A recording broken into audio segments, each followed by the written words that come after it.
നമുക്ക് നിധിയുടെ സുധീഷിന്റെ നാളത്തെ നല്ലൊരു കഥ കേട്ടാലോ? അപ്പൊ എല്ലാ ദിവസവും ഉച്ചയ്ക്ക് നിധിയുടെ സുധീഷിന്റെ പിറ്റേ ദിവസത്തെ വിശേഷങ്ങളൊക്കെ ചാനലിനകത്ത് അപ്ലോഡ് ചെയ്യുന്നുണ്ട് കേട്ടോ. കാണാൻ താല്പര്യമുള്ളവർ കയറി കാണുകയും വീഡിയോ ഇഷ്ടപ്പെടുവാണെങ്കിൽ ഒന്ന് ലൈക്ക് ചെയ്യാനും മറക്കരുതേ. അങ്ങനെ നാളത്തെ കഥയെ നമ്മൾ കാണുന്നേ. നിധിക്ക് നല്ല സങ്കടം ഉണ്ടായിരുന്നു സുഭാഷിന്റെ കാര്യം ഓർത്തിട്ട്. സുനന്ദി ആലോചിച്ചുകൊണ്ട് ആ വീട്ടിലേക്ക് ചെന്ന, പക്ഷെ ആ വീട്ടുകാർ സമ്മതിച്ചില്ല. അതിന്റെ പേരിൽ സുഭാഷ് എല്ലാവരും കുറെ ചീത്തയൊക്കെ പറയുന്നുണ്ട്. എന്തിനാ അങ്ങോട്ടേക്ക് പോയത്? നിങ്ങൾക്ക് ഇതിന്റെ വല്ല ആവശ്യം ഉണ്ടായിരുന്നോ? ബാക്കിയുള്ളവരെ നാണം കെടുത്താൻ വേണ്ടിയിട്ടല്ലേ? പിന്നീട് നിധി പോയി മാപ്പ് ചോദിക്കുന്നൊക്കെ ഉണ്ട്. അത് പിന്നെ സുഭാഷിയുടെ മനസ്സ് വേദനിക്കാതിരിക്കാൻ വേണ്ടിയിട്ട് അങ്ങനെ ചെയ്ത് തെറ്റായി പോയി ക്ഷമിക്കണം എന്നൊക്കെ. സുഭാഷിന് പക്ഷേ നിധി മാപ്പ് ചോദിച്ചപ്പോൾ ഭയങ്കര സങ്കടമായി. അങ്ങനൊന്നും പറയരുത് മോളെ നീ. കാരണം നീ ഇങ്ങോട്ടേക്ക് വരണ സമയത്ത് എനിക്ക് ഭയങ്കര പ്രതീക്ഷയായിരുന്നു എൻ്റെ സുധീഷിൻ്റെ ഭാര്യയാണല്ലോ എന്ന് കരുതിയിട്ട്. പിന്നീടാണ് കാര്യങ്ങളൊക്കെ അറിഞ്ഞത്. സത്യങ്ങളൊക്കെ അറിഞ്ഞു കഴിഞ്ഞപ്പം എനിക്ക് ഭയങ്കര വിഷമമായി. നീ ഇവിടുന്ന് പോവല്ലേ എന്ന് മാത്രമേ പ്രാർത്ഥന ഉണ്ടായിരുന്നുള്ളൂ. ഇപ്പം ഈ വീട് വിട്ട് നീ പോകുകയെന്നോ അല്ലെങ്കിൽ അങ്ങനെ എന്തെങ്കിലും കേട്ടാൽ എനിക്ക് സഹിക്കാൻ പറ്റില്ല. ഇപ്പം നീ ഈ വീട്ടിലൊരു അംഗമായിട്ട് മാറിയിരിക്കുക. നീ ഒരിക്കലും ഈ വീട് വിട്ട് പോവല്ലെന്നാണ് ഞങ്ങളൊക്കെ ആഗ്രഹിക്കുന്നത്. ഇത് കേട്ടുകഴിഞ്ഞപ്പോൾ നിധി പറഞ്ഞു, അതല്ല സുഭാഷ് ചേട്ടാ, ഞാൻ കാരണമല്ലേ പ്രശ്നങ്ങളൊക്കെ ഉണ്ടായിരിക്കുന്നത്. എന്ത് പ്രശ്നങ്ങൾ? അതൊന്നും ഒരു കാര്യമില്ല. നീ ധൈര്യമായിട്ടിരിക്കാനൊക്കെ പറഞ്ഞിട്ട് നിധിയെ സമാധാനിപ്പിച്ചു. പിന്നീട് നിധി സുധീഷും എല്ലാവരും കൂടെ ചേർന്നിട്ട് സുഭാഷിന് വേറൊരു പെണ്ണ് ആലോചിക്കുന്നുണ്ട്. അപ്പം ഇതിനു മുമ്പ് ഒരു പെണ്ണ് കാണാൻ പോയിട്ടുണ്ടായിരുന്നു മാട്രിമോണി സൈറ്റിൽ കണ്ടിട്ട്. പക്ഷേ എങ്കിൽ ആ പെൺകുട്ടിക്ക് സുഭാഷിനോട് താല്പര്യം ഉണ്ടായിരുന്നില്ല. അത് വിളിച്ചിട്ട് കാര്യങ്ങൾ പറഞ്ഞു, എനിക്കിഷ്ടമില്ല എന്ന്.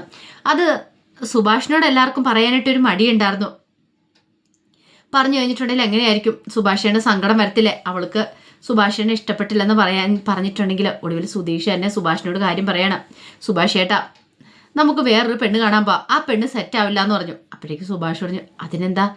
ആ പെണ്ണിനെ ഞങ്ങൾക്ക് അങ്ങോട്ട് ഇഷ്ടപ്പെട്ടില്ല എന്ന് പറഞ്ഞു. അങ്ങനെയല്ലേ പറയാൻ പറ്റുള്ളൂ. അപ്പോഴേക്കും നിധി പറഞ്ഞു, അതെ സുഭാഷ് ചേട്ടാ, ആ പെങ്കൊച്ചിനെ ഞങ്ങൾക്ക് ആദ്യം ഇഷ്ടപ്പെട്ടില്ല എന്ന് പറഞ്ഞു. അപ്പോഴേക്കും സുഭാഷ് ചോദിച്ചു, ആ പെങ്കൊച്ചിനെ എന്നെയാണോ ഇഷ്ടപ്പെടാത്തതെന്ന് ചോദിച്ചു. സുഭാഷ് ചേട്ടനെ ആർക്കാണല്ലോ ഇഷ്ടപ്പെടുമല്ലോ. സുഭാഷ് ചേട്ടൻ അത്രയ്ക്ക് നല്ല സ്വഭാവമല്ലേ? പക്ഷെ ആ പെൺകുച്ചിനെ ഞങ്ങൾക്കാണ് ഇഷ്ടപ്പെടാത്തതെന്ന് പറഞ്ഞു. നീതി പറഞ്ഞൊരു കാര്യം ചെയ്യാം, വേറൊരു ആലോചന വന്നിട്ടുണ്ട്, നമുക്ക് ആ പെൺകുട്ടിയെ വീട്ടിൽ പോയി കാണാമെന്ന് പറഞ്ഞു.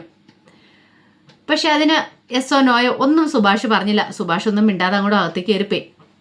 ഈ സമയത്ത് സുധീഷിനോടും നികേഷിനോടും ഒക്കെ ചോദിച്ചു, അല്ല സുഭാഷ് ചേട്ടൻ ആ പെൺകുട്ടിയുടെ കാര്യം പറഞ്ഞ് ഇഷ്ടപ്പെട്ടിട്ട് പോയതാണോ ഇഷ്ടപ്പെടാതെ പോയതാണോ എന്നറിയില്ല.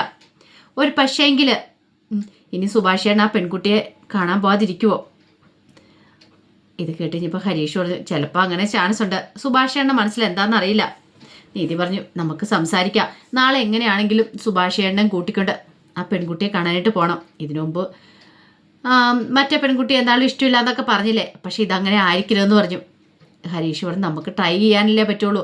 സുഭാഷ് ചേട്ടനെ എടുത്തോണ്ട് പോകാനൊന്നും പറ്റില്ലല്ലോ. നമുക്ക് നോക്കാം എന്താ വേണ്ടതെന്ന് ആലോചിച്ചൊരു തീരുമാനം എടുക്കാം. സുഭാഷ് ചേട്ടനെ അവിടെ തീരുമാനം എടുക്കേണ്ട ആള്. അല്ലാതെ നമ്മളിപ്പോൾ എന്തൊക്കെ പറഞ്ഞിട്ടും കാര്യമൊന്നുമില്ല. സുഭാഷ് ചേട്ടന് തോന്നണം വേറൊരു പെൺകുട്ടിയെ കല്യാണം കഴിക്കണം എന്നൊക്കെ. ഇനിയിപ്പോൾ സുനന്ദയെ മനസ്സിലുള്ളെങ്കിൽ അത് എത്രത്തോളം പ്രാക്ടിക്കലാവെന്ന് പറയാൻ പറ്റില്ല. നീതി പറഞ്ഞു, സുനന്ദയുടെ വീട്ടുകാർ അവളുടെ വിവാഹം നടത്തുന്നതിന് മുമ്പ് സുഭാഷ് ചേട്ടൻ്റെ വിവാഹം നമ്മൾ നടത്തണം, അല്ലെങ്കിൽ സുഭാഷ് ചേട്ടന് ഭയങ്കര വിഷമമാവെന്ന് പറഞ്ഞു. അപ്പോഴേക്കും ഹരീഷും പറഞ്ഞു, അത് ശരിയാന്ന് എനിക്കും തോന്നുന്നുണ്ടെന്ന് പറഞ്ഞു. പിറ്റേ ദിവസം സുഭാഷ് ജോലിക്ക് പറഞ്ഞിട്ട് ഇറങ്ങണം. ആ സമയത്ത് നിധി എന്നിട്ട് ചോദിച്ചു, അല്ല സുഭാഷ് ചേട്ടാ, ഇന്നലെ പറഞ്ഞ കാര്യം എന്താ മോളെന്ന് ചോദിച്ചു. അല്ല അത് പിന്നെ സുഭാഷ് ചേട്ടാ, പെൺവീട് കാണാൻ പോകുന്ന കാര്യം ഞങ്ങൾ ഇന്നലെ പറഞ്ഞില്ലായിരുന്നോ? മാട്ടുമോളി കുളത്തിൽ വേറൊരു ആലോചന വന്നിട്ടുണ്ടെന്ന്. ഓ അതാണോ? അതെ, എപ്പോഴും നമ്മളിങ്ങനെ പെൺവീട് മാത്രം കണ്ടുപോയിട്ട് കാര്യമൊന്നുമില്ലല്ലോ. വീട്ടിലെ കാര്യങ്ങൾ നടക്കണ്ടേ, ജോലിക്ക് പോകണ്ടേ? ജോലിക്ക് പോയില്ലെങ്കിൽ പൈസ ഉണ്ടാവുമെന്ന് ചോദിച്ചു. നിധി പറഞ്ഞു, അത് പിന്നെ സുഭാഷ് ചേട്ടൻ്റെ കല്യാണം അതൊക്കെ ഇനി കുറച്ച് നാൾ കഴിയട്ടെ. എന്തായാലും ഇതിപ്പോഴിങ്ങനെ മുന്നോട്ട് അങ്ങോട്ട് പോട്ടെ. അല്ല പെൺവീട് കാണാനായിട്ട് പറഞ്ഞല്ലോ, കഴിഞ്ഞ ദിവസം പോയെന്ന് കണ്ടല്ലേ ഉള്ളൂ. ഇനി കുറച്ച് സാവകാശം വേണമെന്ന് പറയണേ. നമുക്ക് എടുത്തടിച്ച് എപ്പോഴും ഇങ്ങനെ പോകാൻ പറ്റുന്ന കാര്യമൊന്നും അല്ലല്ലോ. എന്നാൽ ശരി, ഞാൻ ജോലിക്ക് പോട്ടെ എന്ന് പറഞ്ഞിട്ട് സുഭാഷ് അങ്ങോട്ട് ഇറങ്ങിപ്പോയി. ആ സമയത്ത് സുധീഷ് വന്നിട്ട് ചെന്തായ കാര്യങ്ങൾ സുഭാഷ് ചേട്ടൻ എന്തോ അങ്ങോട്ട് അടുക്കുന്നില്ല എന്ന് പറഞ്ഞു. അത് കേട്ടപ്പോൾ നികേഷ് പറഞ്ഞു, സുഭാഷ് ചേട്ടൻ്റെ മനസ്സ് മുഴുവനും സുനന്ദയായിരിക്കും, അതുകൊണ്ടായിരിക്കും. സാരമില്ല, സുഭാഷ് ചേട്ടൻ എന്തായാലും പെൺവീട് കാണാൻ പോകാമെന്ന് പറഞ്ഞല്ലോ. പോകാമെന്ന് പറഞ്ഞു, പക്ഷെ എന്നാ എങ്ങനെയാണെന്നും പറഞ്ഞില്ല എന്ന് പറഞ്ഞു. ഹരീഷ് പറഞ്ഞു, സാരമില്ല, സുഭാഷ് ചേട്ടൻ സമ്മതിച്ച കാര്യമല്ലേ.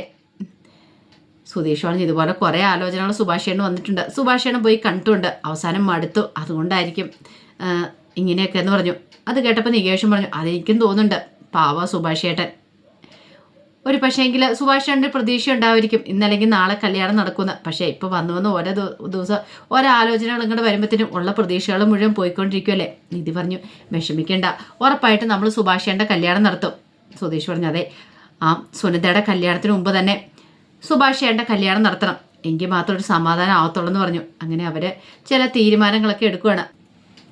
കുറച്ച് കഴിഞ്ഞപ്പോൾ നിധി ക്ഷേത്രത്തിലേക്ക് പോയി. അങ്ങനെ പ്രാർത്ഥിച്ച് അവിടെ വന്ന ഒരാളുണ്ട്, ആളുടെ ചോട്ട് വന്നിരിക്കുകയാണ്. ആ സമയത്താണ് സുനിതയെ കാണുന്നത്. സുനിത പ്രാർത്ഥിച്ചിട്ട് വന്ന് സുനിത അങ്ങോട്ട് വന്നു. നിധിയെ കണ്ടുകഴിഞ്ഞപ്പോൾ നിധിയുടെ അടുത്തേക്ക് വരുവാണ്. ആ സമയത്ത് നിധി സുനിതയെ ഒന്ന് നോക്കി. അപ്പോഴേക്കും സുനിത പറഞ്ഞു സോറി കേട്ടോ നിധി, ഞാൻ അങ്ങനെയൊന്നും പ്രതീക്ഷിച്ചില്ല. നിങ്ങൾ എൻ്റെ അച്ഛനും അമ്മയൊക്കെ വീട്ടിൽ നിന്ന് അപമാനിച്ചിറക്കി വിട്ടപ്പോൾ എനിക്ക് ഭയങ്കര സങ്കടമായിപ്പോയി. എനിക്ക് സുഭാഷ് ഏട്ടന് വേണ്ടിയിട്ടാണ് നിധി ത്യാഗം ചെയ്തതെന്ന് എനിക്കറിയാം. അല്ല സുഭാഷ് ഏട്ടൻ പറഞ്ഞിട്ടാണോ നിധി വീട്ടിലേക്ക് വന്നതെന്ന് ചോദിച്ചു. അപ്പോഴേക്കും നിധി പറഞ്ഞു ഒരിക്കലും അല്ല, സുഭാഷ് ഏട്ടൻ അങ്ങനെ പറഞ്ഞിട്ടൊന്നുമില്ല. പക്ഷേ എനിക്ക് തോന്നി സുനന്ദയ്ക്ക് സുഭാഷ് ഏട്ടന് ഇഷ്ടമാണല്ലോ, അപ്പം അതുകൊണ്ട് വീട്ടിൽ വന്ന് ആലോചിക്കുവാണെങ്കിൽ സമ്മതിക്കുമല്ലോ എന്ന് വിചാരിച്ചിട്ടാണ് വന്നേ. ഈ പറയുന്ന സുധീഷും നികേഷും ഒക്കെ പറഞ്ഞ പോവണ്ടാന്ന് എൻ്റെ നിർബന്ധത്തിന് വഴങ്ങിയിട്ട് അവർ വന്നത്. ഒടുവിൽ നാണം കെട്ട് ഞങ്ങൾ തിരിച്ചു പോയെന്ന് പറഞ്ഞു. സോറി കേട്ടോ, എൻ്റെ അമ്മയുടെ സ്വഭാവം അറിയാലോ, അവരൊരിക്കലും ഈ ബന്ധത്തിന് സമ്മതിക്കില്ല. എനിക്ക് സുഭാഷ് ഏട്ടന് ഇഷ്ടമാണ്. അത് കേട്ടപ്പോൾ നിധി പറഞ്ഞു ഇഷ്ടമാന്ന് പറഞ്ഞുകൊണ്ടിരുന്നിട്ട് വല്ല കാര്യമുണ്ടോ? അതിനുവേണ്ടി ഒന്നും ചെയ്യാതിരുന്നിട്ട് കാര്യമുണ്ടോ? ഇപ്പം സുനന്ദയുടെ മനസ്സിനെ നിറച്ച് സുഭാഷ് ഏട്ടനുണ്ട്. അങ്ങനത്തെ ആളെ വെച്ചിട്ടാണ് സുനന്ദ വേറൊരു വിവാഹം കഴിക്കാൻ പോകുന്നത്.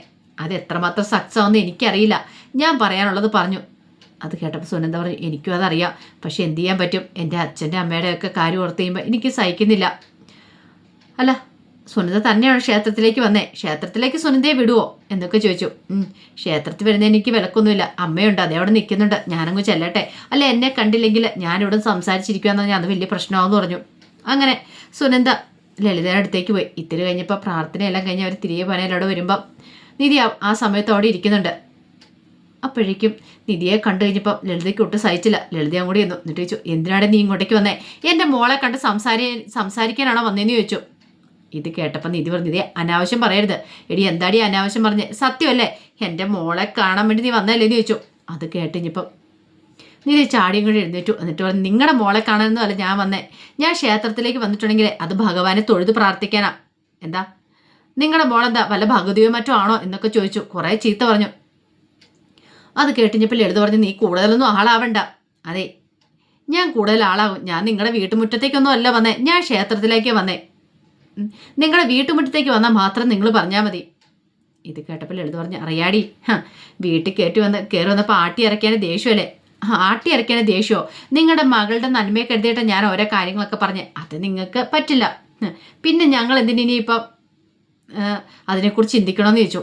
അപ്പോഴേക്കും ലളിത പറഞ്ഞു നീ കൂടുതലൊന്നും പറയണ്ട, എൻ്റെ മോളെ കിട്ടിയിട്ടുണ്ട്, കൈ കിട്ടുവാണെങ്കിൽ നീ അടിച്ചു മാറ്റിക്കൊണ്ട് പോകത്തില്ലേടി എന്നൊക്കെ പറഞ്ഞു. പിന്നെ അടിച്ചു മാറ്റിക്കൊണ്ട് പോകും എൻ്റെ സുഭാഷ് ചേട്ടന് വേണ്ടിയിട്ട്. ഒരിക്കലും ഇല്ല, അതൊക്കെ നിങ്ങളുടെ വെറും തോന്നൽ മാത്രമാണെന്ന് പറഞ്ഞു. പിന്നെ നിങ്ങൾക്കൊരു വിചാരമുണ്ട് നിങ്ങൾ വേറെ എന്തോ വലിയ കൊമ്പത്തെയാണ്, അതൊക്കെ വെറും തോന്നൽ മാത്രം. പിന്നെ നീ ഇപ്പോൾ താമസിക്കുന്ന വലിയ മണിമാളികയല്ലേ എടീ, 3 മാസമായാലേ ഉള്ളൂ നീ ആ വീട്ടിൽ വന്നിട്ട്. എന്നിട്ടോ ഇപ്പോൾ ആ വീട്ടുകാരി ആയിട്ടെന്ന് പറഞ്ഞാൽ വലിയ അഹങ്കാരവും കാര്യങ്ങളൊക്കെ എന്ത് കണ്ടടി എന്നൊക്കെ ചോദിച്ചു. അപ്പോഴേക്കും നിധി പറഞ്ഞു നിങ്ങളുടെ കുടുംബത്തെക്കാൾ നല്ല അന്തസ്സുള്ള കുടുംബം അത്. പിന്നെ കൊലകാരൻ്റെ കുടുംബം. അതെ കൊല ചെയ്തല്ലേ നിങ്ങൾ കണ്ടോ? ഇല്ലല്ലോ, നാട്ടുകാർ പറഞ്ഞു കേട്ടുള്ള അറിവല്ലേ ഉള്ളൂ. അറിയാത്ത കാര്യത്തെക്കുറിച്ച് നിങ്ങൾ കൂടുതലായിട്ട് വ്യക്തമായിട്ടൊന്നും പറയണ്ട. പറഞ്ഞു കേട്ടല്ലോ, ഇനി എന്തേലും പറഞ്ഞിട്ടുണ്ടെങ്കിലുണ്ടല്ലോ എന്ത് ചെയ്യൂടി? വീട്ടിൽ 3-4 പേരുണ്ട്, അവരെ ഞാനും കൂടെ വിളിച്ചു വരുത്തും. നിങ്ങൾ പിന്നെ കണ്ടം വഴി ഓടേണ്ട വരുമെന്ന് പറഞ്ഞു. പിന്നെ അവരും കൂടെ വന്നു തന്നെ ഇപ്പോൾ കടയിനകത്ത് കയറ്റുമല്ലേ. അത് കേട്ടപ്പോൾ നിധി പറഞ്ഞു എന്നാൽ കയറ്റുമല്ലേന്നറിയാം, ഞാൻ അവരെ കൊണ്ട് വിളിക്കാമെന്ന് പറഞ്ഞു. അത് കേട്ടിഞ്ഞപ്പോൾ ലളിതയ്ക്കൊരു ടെൻഷനായി, എങ്ങാനും വരുമോ അവർ. പെട്ടെന്ന് ലളിത സുന്ദരോട് പറഞ്ഞു വാ മോളെ നമുക്ക് പോകാമെന്ന് പറയണം. ഇവിടെയൊക്കെ കണി കണ്ട കഞ്ഞിക്ക് കിട്ടില്ല എന്നൊക്കെ പറഞ്ഞിട്ട് പെറുപുറത്തോണ്ട് ലളിത സുന്ദര കൈയും പിടിച്ചങ്ങോട്ട് പോയി. സഹിക്കാൻ പറ്റില്ല നിധിക്ക് നല്ല ദേഷ്യമായിരുന്നു. ഇവരെന്തൊരു സ്ത്രീയാ എന്നൊരു ചിന്തയൊക്കെ നിധിയുടെ മനസ്സിലേക്കും വന്നു. അങ്ങനെ അന്നത്തെ ദിവസം അങ്ങോട്ട് കഴിഞ്ഞുപോയി. പിറ്റേ ദിവസം സുഭാഷിൻ്റെ അടുത്തേക്ക് നിധി എന്നിട്ട് പറഞ്ഞു സുഭാഷ് ചേട്ടാ ഞാൻ പറഞ്ഞില്ലായിരുന്നോ മാട്രിമോണിയിൽ ഒരു പെൺകുട്ടിയുടെ കാര്യം, അപ്പം അതിനൊന്ന് പോയി കാണണ്ടെന്ന് വെച്ചു. സുഭാഷ് പറഞ്ഞേ അതൊന്നും ശരിയാകത്തില്ലെന്ന് പറഞ്ഞു. അതെന്താ? വെറുതെ അവിടെ പോയി അവരുടെ വീട്ടുകാരെയും കൂടെ ബുദ്ധിമുട്ടിച്ചിട്ട് അവസാനം വരുമ്പോൾ കല്യാണം നടക്കില്ല എന്ന് വന്നാൽ അതിനെന്താ സുഭാഷേന് ഇത്ര ടെൻഷൻ അടിക്കേണ്ട കാര്യമൊന്നുമില്ല. ഇത്തവണ നമ്മൾ വീട്ടിലേക്ക് പോകുന്നില്ല എന്ന് പറഞ്ഞു. വീട്ടിലേക്ക് പോകുന്നില്ലെന്നോ? അതെ, ആ പെൺകുട്ടിയോട് ഞാൻ ഒരു കോഫി ഷോപ്പിലേക്ക് വരാൻ പറഞ്ഞിട്ടുണ്ട്. സുഭാഷേന് അങ്ങോട്ടേക്ക് വന്നാൽ മതി. അതിനുശേഷം ആ പെൺകുട്ടിക്ക് ഇഷ്ടപ്പെട്ടാൽ മാത്രം പിന്നെ വീട്ടുകാരോടൊക്കെ പറഞ്ഞാൽ മതി. എങ്ങനെയുണ്ട്? അത് കേട്ടപ്പോൾ സുഭാഷ് പറഞ്ഞു, അല്ല അത് പിന്നെ ഞാൻ. സുധീഷ് പറഞ്ഞു, ഇതൊരു നല്ല ഐഡിയ ആയിട്ട് എനിക്ക് തോന്നേ. അങ്ങനെയാണെങ്കിൽ സുഭാഷ് ഏട്ടാ കോഫി ഷോപ്പിലേക്ക് പോകണമെന്ന് പറഞ്ഞു. ഒടുവിൽ സുഭാഷ് സമ്മതിക്കുകയാണ്. ആ സമയം സുധീഷ് പറഞ്ഞു, അല്ല സുഭാഷേനെ തനിച്ചങ്ങോട്ട് വിടാൻ പറ്റുമോ? ഒരു കാര്യം ചെയ്യാം, കൂട്ടിന് ഞാനും കൂടെ പോകാമെന്ന് പറയണം. സുഭാഷേനെ എങ്ങനെ സംസാരിക്കണം എന്നൊന്നും അറിയില്ല. ഹരീഷ് പറഞ്ഞു, വേണ്ട വേണ്ട, നീ പോകുന്നും വേണ്ട, നീ പോയിട്ടുണ്ടെങ്കിൽ അത് കുളമാക്കത്തുള്ളൂ. അത് കേട്ടപ്പോൾ നികേഷ് പറഞ്ഞു, അത് ശരിയാ, സുധീഷ് എന്നെ വിടാൻ അത്ര മനസ്സിലാന്ന് പറഞ്ഞു. ഒടുവില്ല നിധി പറഞ്ഞൊരു കാര്യം ചെയ്യാം, എടാ നികേഷേ നീ കൂടെ പോയാൽ മതി എന്ന് പറയണം. ഞാനാ, അതെ നീ കൂടെ പോയാൽ മതി എന്ന് പറഞ്ഞു. ഒടുവിൽ നികേഷ് സമ്മതിച്ചു. അപ്പോഴേക്കും ഹരീഷ് പറഞ്ഞു, ഒരു കാര്യം ചെയ്യാം, അന്നെങ്കിൽ ഏട്ടത്തിയമ്മയും കൂടെ പോയിക്കോളാൻ പറയണം. അങ്ങനെ നിധിയും പോകാമെന്ന് വിചാരിച്ചു. നിധിയും നികേഷും സുഭാഷും കൂടെ. ആ സമയം സുധീഷ് പതുക്കെ ഹരീഷിനോട് പറഞ്ഞു, എനിക്ക് പോകാനൊക്കെ ഇഷ്ടമൊക്കെ ഉണ്ടായിരുന്നു, പക്ഷേ നിധി സമ്മതിക്കാത്ത എന്തുകൊണ്ടാണെന്നറിയോ? പിന്നെ നീ അവിടെ ചെന്ന് ചളി വർത്താനം പറഞ്ഞുകൊണ്ടിരിക്കും, അതുകൊണ്ടൊന്നുമല്ല. ഞാൻ വേറുള്ള പെൺകുട്ടികളോട് സ്നേഹം കാണിക്കുന്നൊന്നുമേ സംസാരിക്കുന്നൊന്നും നിധിക്ക് ഇഷ്ടമില്ല, അതുകൊണ്ടാന്ന് പറഞ്ഞു. അത് കേട്ടപ്പോൾ ഹരീഷ് പറഞ്ഞു, ഒന്ന് പോടാ അവിടുന്ന്. ആ സമയം നിധി ചോദിച്ചു, എന്താ? ഒന്നുമില്ലാന്ന് പറഞ്ഞു. എന്തോ ഉണ്ടല്ലോ. അപ്പോഴേക്കും ഹരീഷ് പറഞ്ഞു, ഈ സുധീഷ് ഉണ്ടല്ലോ മറ്റുള്ള പെൺകുട്ടികളോട് സംസാരിക്കുന്നൊന്നും നിധിയടുത്തേക്ക് ഇഷ്ടമില്ലാന്ന്, അതുകൊണ്ടാണ് സുധീഷിനെ കൂട്ടിക്കൊണ്ട് പോകാത്തതെന്ന്. അത് കേട്ടപ്പോൾ നിധി രൂക്ഷമായിട്ട് സുധീഷ് ഒന്ന് നോക്കുവാണ്. സുധീഷ് ആകെപ്പാടെ ശരിക്കും നാണം കിട്ടുവേ. പിന്നീട് അവരങ്ങനെ ആ പെൺകുട്ടിയെ കാണാൻ പോകാനായിട്ട് തീരുമാനിച്ചു. അങ്ങനെ അതിൻ്റെ വിശേഷങ്ങളൊക്കെ നമ്മൾ കാണാനായിട്ട് പോകുന്നത്. എന്താണെങ്കിലും ഇതിൻ്റെ ബാക്കി വിശേഷങ്ങളുമായിട്ട് നാളെ ഉച്ചയ്ക്ക് വരാട്ടോ. അപ്പം എല്ലാവരും മറക്കാതെ കയറി കാണാൻ ശ്രമിക്കണേ. ഒരിക്കൽ കൂടി എല്ലാവർക്കും ശുഭദിനം നേർന്നുകൊണ്ട് നിർത്തുന്നു. നന്ദി.